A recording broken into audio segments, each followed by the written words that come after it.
かわいいだろう。こいつはドギドギ。災いの鳥はそいつか。ピンポン。 Okay, okay. I like Fu now. You happy, Dragon Ball heroes?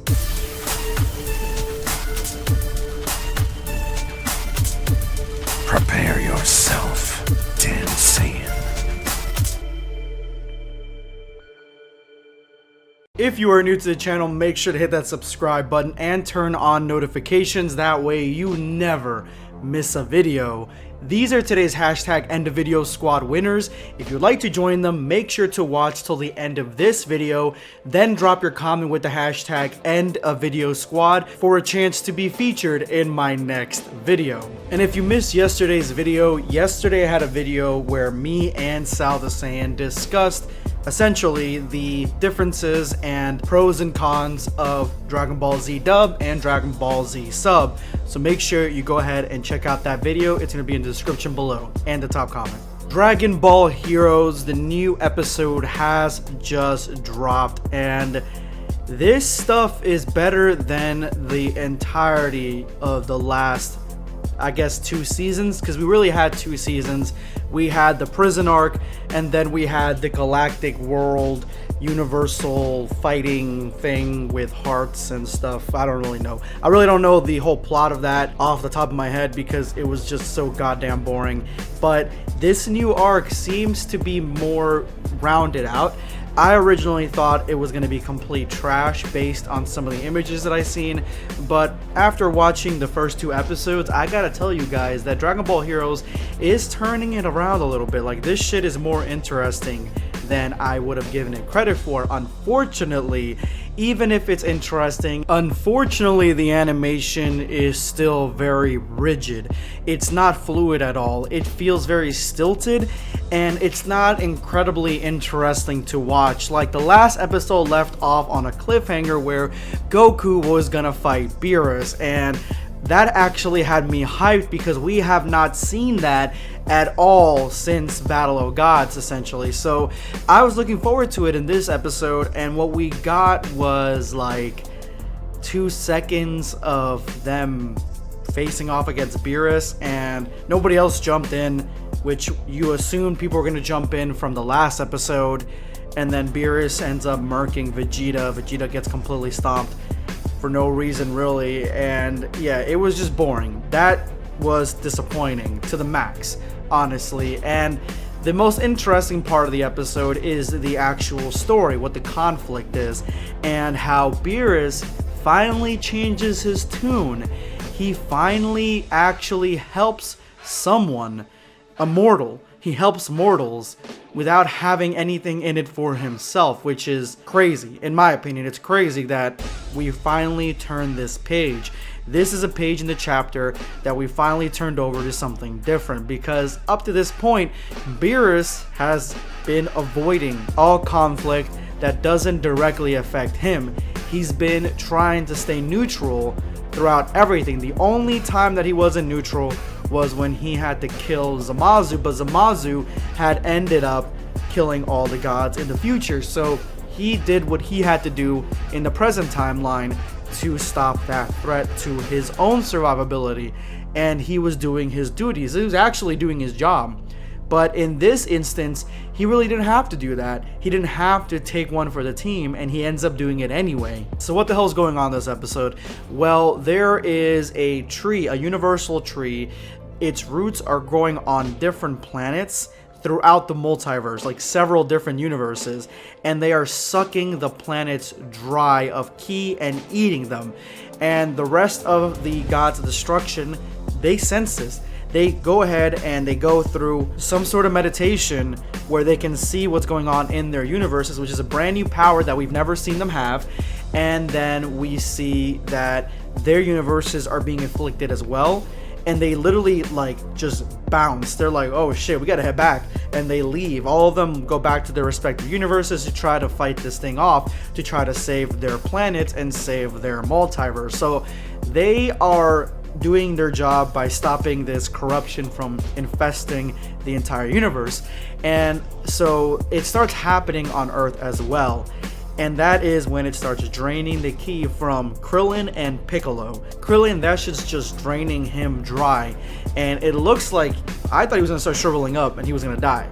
And so what ends up happening is Beerus flies up in the sky, and originally I thought that Beerus was going to Hakai the roots to stop the infestation from happening on Earth, at least the planet that he was on.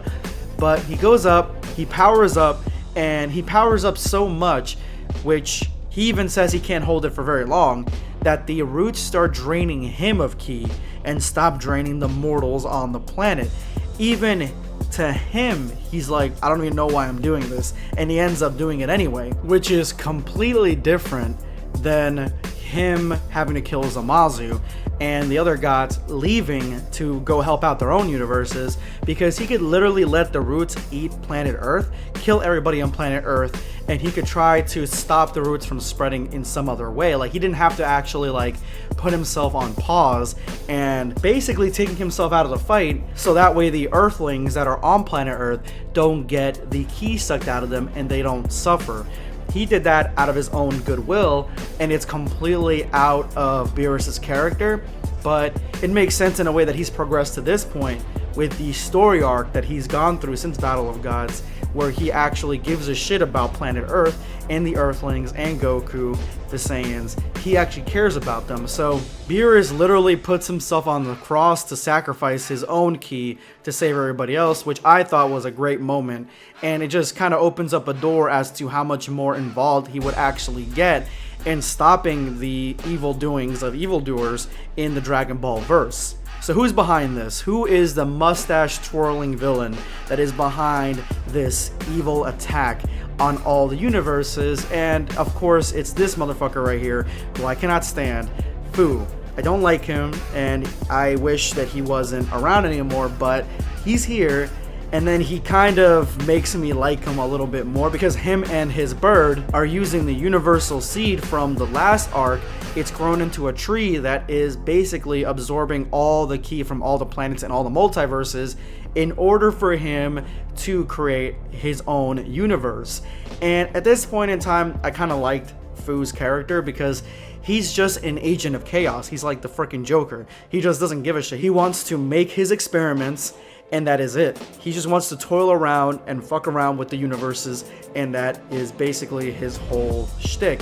And I actually like that. I like that whole Agent of Chaos theme that he's got going on. I didn't see it before, I see it now. Either way, he's got a master plan to make his own universe for God knows what reason, just to make one, see if he can.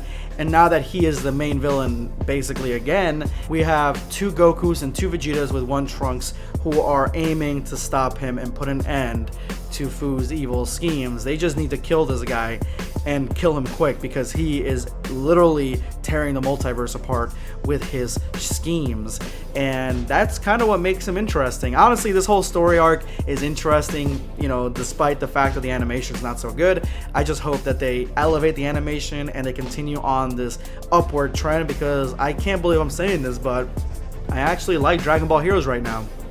It's not that bad. But if you made it to this point in the video, you are now part of the hashtag End of Video Squad. Thank you so much for your support in helping us get to this point, because the longer you stay for the video, the better we do in the algorithm and the better it is for the channel. So thank you guys so much for your support. Make sure you drop that comment with that hashtag for a chance to be featured in my next video. Today I'm going to be responding to Nick Sodian 2002. Because I have watched only DBS with dub and sub, I only will use examples on DBS. The sub has it better in its own way. The dialogue is better, the original Japanese songs are better than the translated ones, and there are no misconceptions from the dubbing. The dub, however, has more suitable voice actors. I mean, I prefer Goku with a guy's voice and King Kai that has an energetic voice, and the addition of music that is on the dub is just perfect. I wasn't talking about Dragon Ball Super in that video, I was talking about DBZ sub versus dub, but let's open up the can of worms that is DBS and its dubbing. The DBS Japanese version for me is a lot better, because the Japanese songs are way better and the translations are way better. I feel like the dub rushes dialogue a lot, it just feels weird. It sounds weird, some of the things that they're saying. Like, it feels like they have so much to say in such a little bit amount of time, while the Japanese version does a better job in pacing it, and the songs in the actual DBS translated from the Japanese versions are bad. Like, Ultra Instinct song was horrible in English. There are a lot of songs that are translated to English for some reason. They couldn't use a Japanese version. I don't know why. But there are a lot of songs like that that are just not very good, and I prefer Dragon Ball Super in Japanese than I do in English. But thank you so much for your comment. This is going to be BlackScape signing off. Take care, guys.